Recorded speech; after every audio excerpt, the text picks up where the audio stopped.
Jesus walking on water is one of the miracles of Jesus in the New Testament. There are accounts of this in 3 of the Gospels. This story, following the miracle of the feeding of the 5,000, tells how Jesus sent the disciples by ship back to the other side of the Sea of Galilee while he remained behind, alone, to pray. Night fell and the sea arose as the ship became caught in a windstorm. After rowing against the wind most of the night, the disciples saw Jesus walking on the sea. They were frightened, thinking they were seeing a spirit, but when Jesus told them not to be afraid, they were reassured. After Jesus entered the ship, the wind ceased, and they arrived at land. According to the version in the Gospel of Matthew, Peter walked on the water towards Jesus, but he became afraid, began to sink, and Jesus rescued him. Biblical narrative. Jesus walking on water appears in the Gospels of Matthew, Mark, and John, but is left out of the Gospel of Luke. In all 3 Gospels it follows the feeding of the 5,000, where Jesus had withdrawn by ship to a desert place belonging to Bethsaida after hearing of the death of John the Baptist, but was followed by the crowds on foot. In all 3 accounts, during the evening the disciples got into a ship to cross to the other side of the Sea of Galilee, without Jesus, who went up the mountain to pray alone. John alone specifies they were headed toward Capernaum. During the journey on the sea the disciples were distressed by wind and waves, but saw Jesus walking towards them on the sea. John alone specified that they were 5 or 6 kilometers away from the departure point. The disciples were startled to see Jesus, but he told them not to be afraid. Matthew's account adds that Peter asked to come into Jesus on the water. After Peter came down out of the ship and walked on the water, he became afraid of the storm and began to sink. He called out to Jesus for help. Jesus caught him and reproved him for his lack of faith, and led him back to the ship, whereupon the storm stopped. Matthew also notes that the disciples called Jesus the Son of God. The fact that the John account also lacks this detail suggests that it is a redactional addition by Matthew. In all 3 accounts, after Jesus got into the ship, the wind ceased and they reached the shore. Only John's account has the ship immediately reached the shore.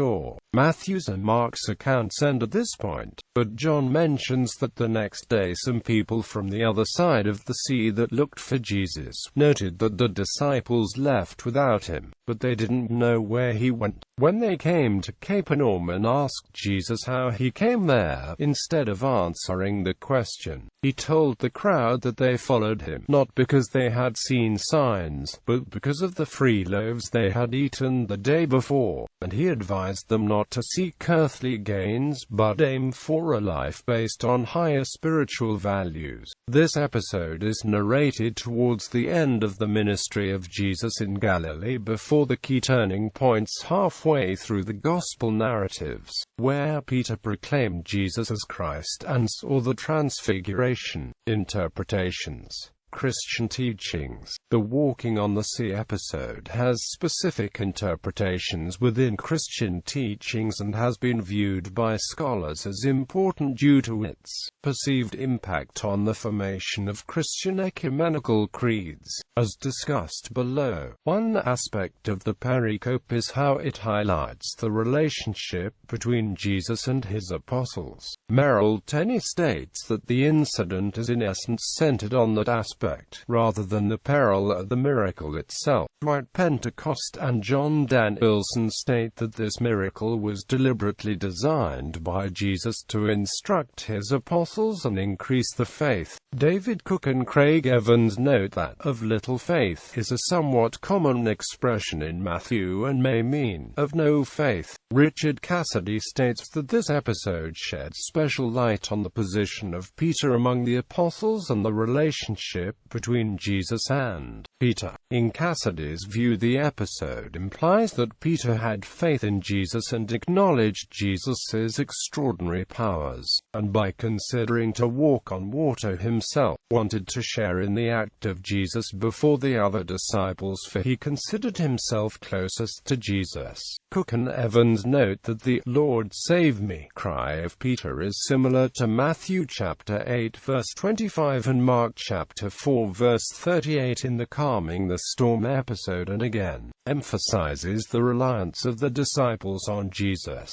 Cook and Evans also echo Pentecost's interpretation that the detail regarding many stadia away and battered by the waves were intended to emphasize that Jesus could walk on the water far away from the shore, on a rough sea, thus establishing his dominance over nature. R.T. France has also pointed out that the details regarding the boat being a long way from the shore, and the portrayal of Peter sinking are intended as a confirmation of the depth of the water. Scholars such as Ulrich Luz and separately Dale Allison viewed the pericope as instrumental in asserting the divinity of Jesus among early Christians. Alan Robinson sees the pericope as important in establishing the belief in the early church that the disciples viewed Jesus as the Son of God. Dale Allison states that Matthew's presentation emphasizes that God the Father is willing to share divine power with his Son, and that the impact of this pericope on the affirmation of the divinity of Jesus in the ecumenical creeds is undeniable. Historical critical analysis scholars who hold that the story records actual events do so on the basis that Jesus, as Son of God,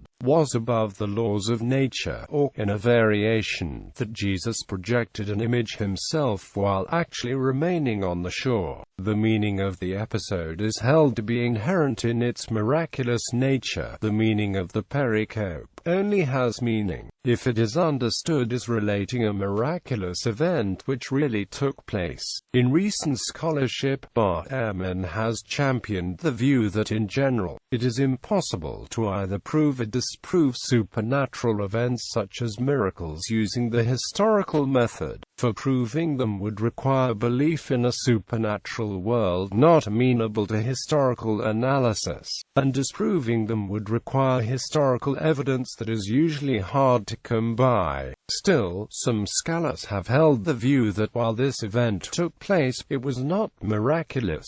Albert Schweitzer, for example, suggested that the disciples saw Jesus walking on the shore, but were confused by high wind and darkness. Some scholars who accept this misperception thesis argue that Mark originally wrote that Jesus walked on the seashore rather than on the shore, and that John had a more accurate version. Others have held that the entire episode is a pious legend, based perhaps on some lost incident. Perhaps Jesus waded through the surf, or perhaps he walked on a sandbar. Finally, are those scholars who regard the story as an example of creative symbolism, or myth, which probably was understood by part of the audience literally and by others allegorically. Rudolf Bultmann pointed out that the sea-walking theme is familiar in many cultures. In Greek and Roman tradition, Poseidon and Neptune, respectively, is the god of the sea traveling in his chariot over its surface.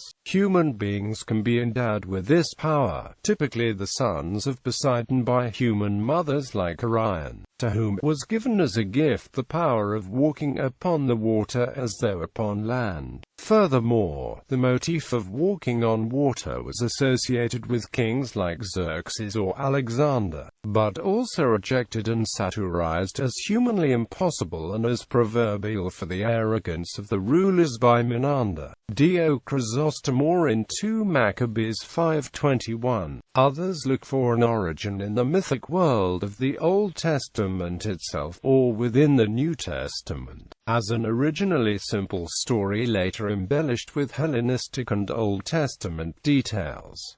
In the Hebrew Bible, God gives power over the sea, e.g., to Moses or to Elijah. Adela Yarbrough Collins concludes that the text characterizes Jesus as Messiah and King of Israel endowed with divine properties. Literary critical analysis. Biblical scholar George W. Young dismisses the naturalistic explanations, the traditional and the historical critical perspectives. He contends that these methods of exegesis rely on factual interpretations and fail to capture the full meaning of the text based on its structure. Instead, Young explores the pericope with literary critical methods as narrative art. Young views the text as fiction and uses tools and terms often associated with fantastic literature to analyze it. Young analyzes the pericope as the expression of three entangled, conflicting perspectives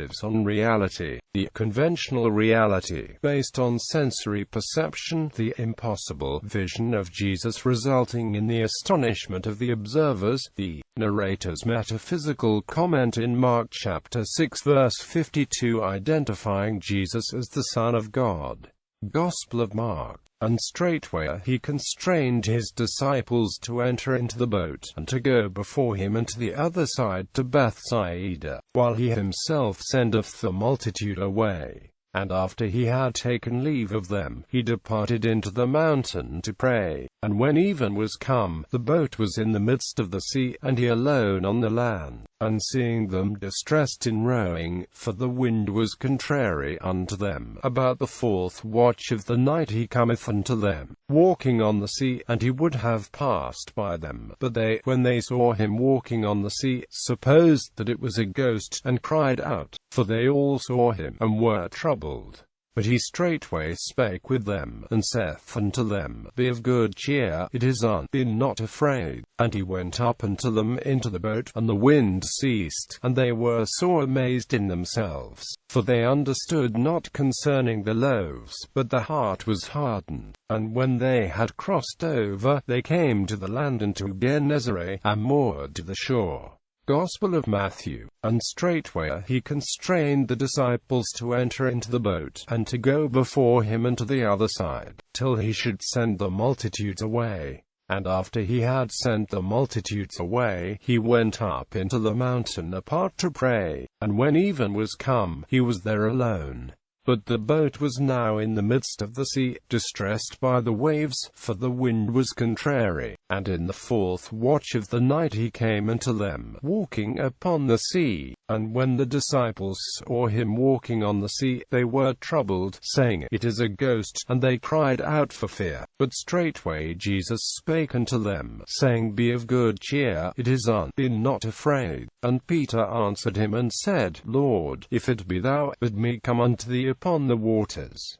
And he said, Come. And Peter went down from the boat, and walked upon the waters to come to Jesus. But when he saw the wind, he was afraid, and beginning to sink, he cried out, saying, Lord, save me. And immediately Jesus stretched forth his hand, and took hold of him, and saith unto him, O thou of little faith, wherefore didst thou doubt? And when they were gone up into the boat, the wind ceased, and they that were in the boat worshipped him, saying, Of a truth thou art the Son of God. And when they had crossed over, they came to the land, and to Gennesaret. Gospel of John. Jesus therefore, perceiving that they were about to come and take him by force, to make him king, withdrew again into the mountain himself alone. And when evening came, his disciples went down into the sea, and they entered into a boat, and were going over the sea unto Capernaum. And it was now dark, and Jesus had not yet come to them. And the sea was rising by reason of a great wind that blew. When therefore they had rowed about 25 or 30 furlongs, they beheld Jesus walking on the sea, and drawing nigh unto the boat. And they were afraid. But he saith unto them, It is I, be not afraid. They were willing therefore to receive him into the boat. And straightway the boat was at the land whither they were going. Comparison in other versions at Bible Gateway. Bibliography. Pentecost. J. Dwight. The Words and Works of Jesus Christ. Zondivan, ISBN 0310309409.